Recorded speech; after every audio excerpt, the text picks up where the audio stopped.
A lot of us burn wood in our wood stove or fireplace to heat our homes or to just create a cozy, relaxing setting.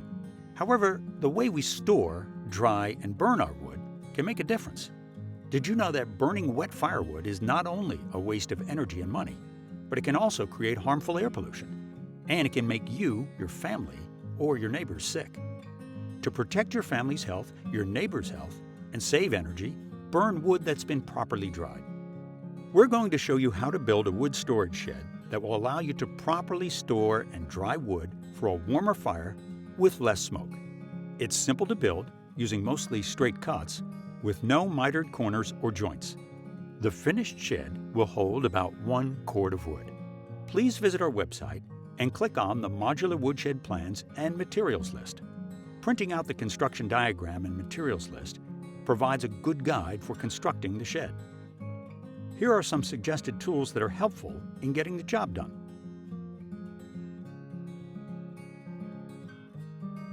You'll need the following lumber from the materials list. You can see that some of these pieces of lumber are already cut to length.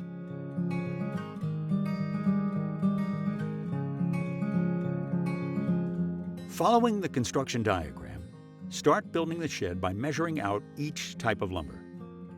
You can measure lumber that will be used for the floor frame, floor joists, posts, floor slats, side and rear slats, and roof joists, and then make all of the cuts.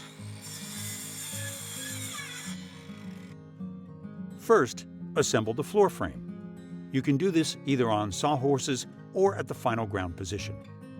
The front and back of the frame use 2-inch by 6-inch by 8-foot lumber, and the sides use 2-inch by 4-inch by 45-inch lumber. Attach the sides to the front and back with 3-inch deck screws as shown. Once the floor frame is complete, add 5 2-inch by 4-inch by 4-foot floor joists as shown.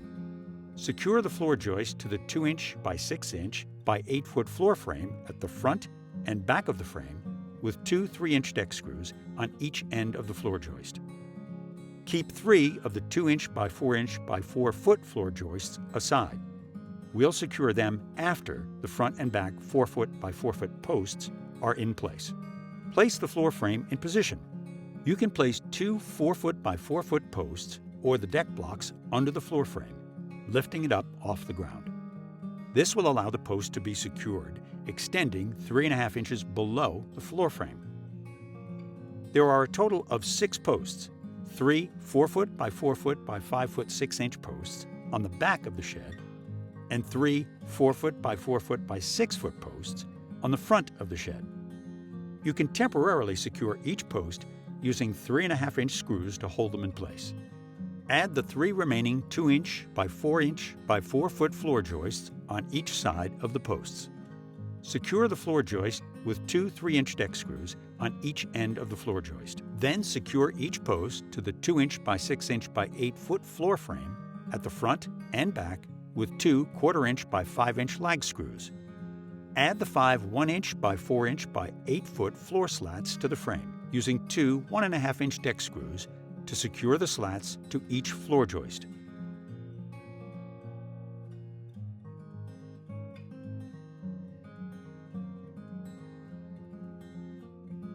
Next, add the 1-inch by 4-inch by 89-inch back slats and the 1-inch by 4-inch by 45-inch side slats. Secure the slats to each post with 2 1.5-inch deck screws. It's best to have the posts off the ground, sitting on either concrete deck blocks or 12-inch by 12-inch concrete pavers. This will keep the bottom of the post dry and allow for a better airflow, helping to dry the firewood. The roof rafters use 2-inch by 4-inch by 4-foot lumber.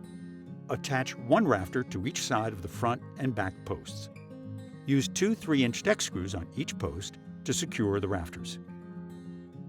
Next, position the 4-foot by 8-foot by 1/2-inch plywood on top of the roof joists. Secure the roof using 1.5-inch deck screws every 6 inches along each rafter. Following product instructions, apply the liquid roofing to the plywood roof and allow to dry. To extend the roof and provide even more weather protection, you can use roofing material of your choice. Building this simple wood storage shed allows your wood to dry properly. The estimated cost of materials is approximately $250, and it should take about 5 hours to build.